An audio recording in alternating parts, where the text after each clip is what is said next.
आप सभी ने टीवी सीरियल्स में श्री कृष्ण के विश्वरूप दर्शन वाला सीन देखा होगा, लेकिन असलियत में भगवत गीता के चैप्टर 11 में उस रूप का जो डिस्क्रिप्शन दिया गया है वो उससे काफ़ी अलग है। कुरुक्षेत्र में अर्जुन ने उस दिन जो देखा उससे ज़्यादा इम्पोर्टेंट है कि उसने क्या समझा और सीखा।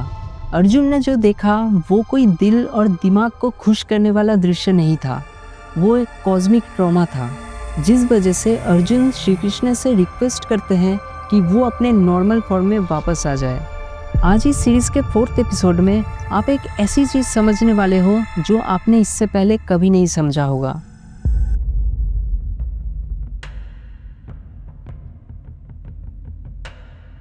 ईश्वर या फिर भगवान आखिर है क्या? क्या भगवान कोई सुपर ह्यूमन है जिन्होंने ये सब कुछ और हम सबको बनाया?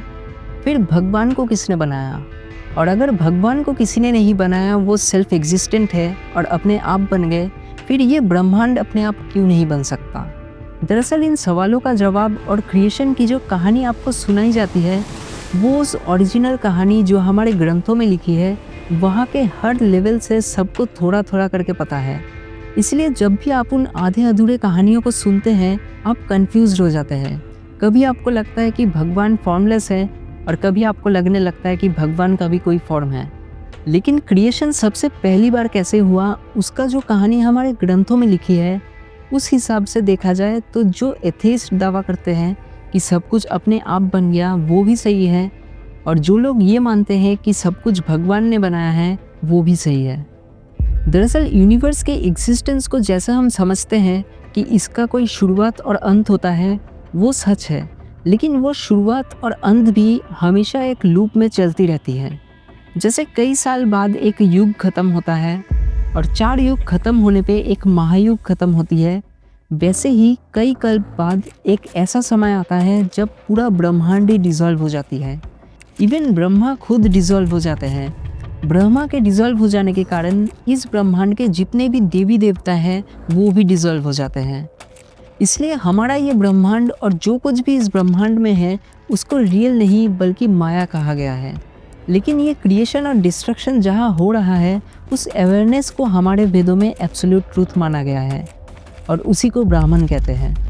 क्योंकि जब तक कोई ऑब्जर्वर नहीं रहेगा तब तक क्रिएशन एग्जिस्ट ही नहीं कर सकती, और वो ऑब्जर्वर जो सब कुछ देख रहा है यानी कि आप, और आप जिन चीज़ों को देख रहे हैं वो दोनों सेम ही हैं और एक ही कॉन्शियसनेस से बनी है। एक ही कॉन्शियसनेस जो अलग अलग शरीर में है और खुद को दूसरे से अलग मानता है। और जितने भी ये भगवान हैं जिनको हम पूजते हैं, क्योंकि वो भी इसी कॉन्शियसनेस से बनी है इसलिए वो भी रियल नहीं है।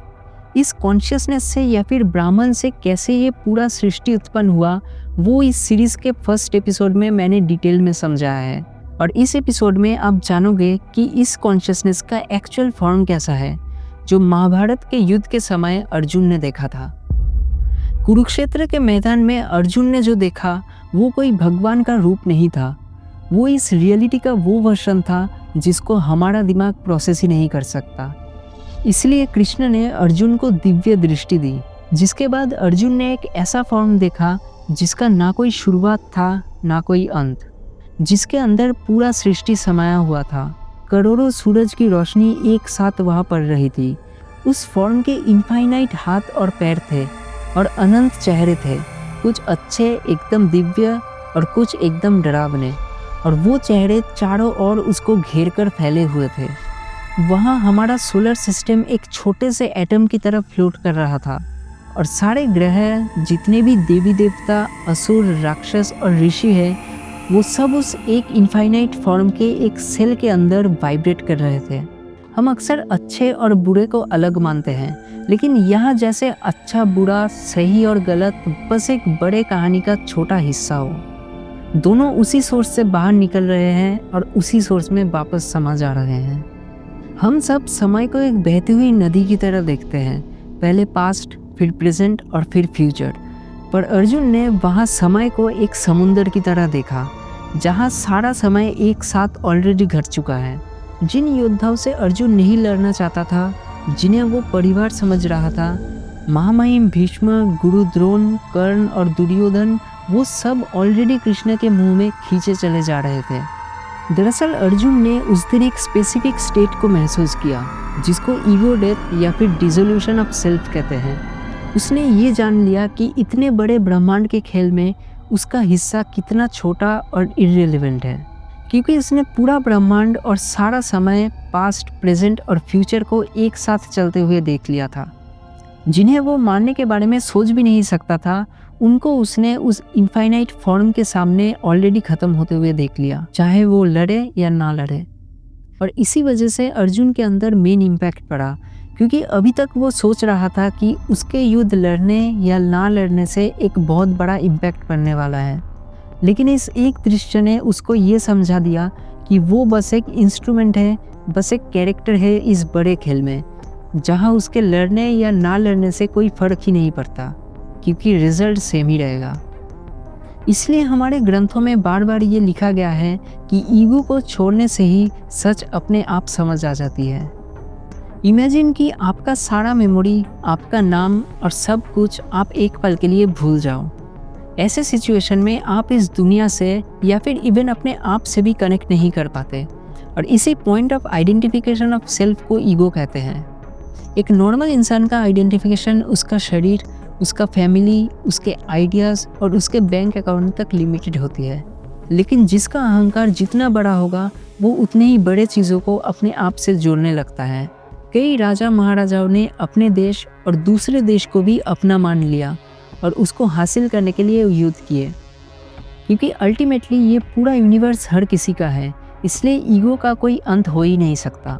जिसका ईगो जितना बड़ा होगा, वो उतने ही बड़े चीज़ों को अपने आप से जोड़ता रहेगा और उनको हासिल करने की कोशिश करेगा, और यही ईगो ऑफ सेल्फ के वजह से होती है। और कृष्ण ने अर्जुन को इसका पूरा उल्टा कंप्लीट सरेंडर सिखाया। इन दोनों ही स्टेट में इंसान को लगता है कि वो सब कुछ का हिस्सा है, लेकिन दोनों के पीछे के भाव बिल्कुल अलग है। जब किसी असुर का ईगो एक्सपेंड होता है तो वो सोचने लगता है कि ये सब कुछ उसका है, वो पूरे ब्रह्मांड को अपने अंदर समेटना चाहता है। लेकिन कृष्ण ने अर्जुन को जो सिखाया वो इससे बिल्कुल उल्टा है कि अपने अहंकार को इतना बड़ा मत करो कि सब कुछ तुम्हारा हो जाए, बल्कि अपने ईगो को इतना छोटा कर दो कि तुम खुद उस डिवाइन का हिस्सा बन जाओ। और अर्जुन ने उसी दिन उस अल्टीमेट सरेंडर को महसूस किया। उसने ये महसूस किया कि जब आप अपने ईगो को ख़त्म कर देते हो, तभी आप उस इनफाइनाइट को समझ सकते हो। आज के लिए बस इतना ही। अगर आपको ये वीडियो पसंद आया तो आप इसे लाइक और शेयर कर सकते हैं, और इस सीरीज़ के अगले एपिसोड और इस चैनल के बाकी वीडियोस को देखने के लिए आप इस चैनल को सब्सक्राइब कर सकते हैं। मिलते हैं अगले एपिसोड में।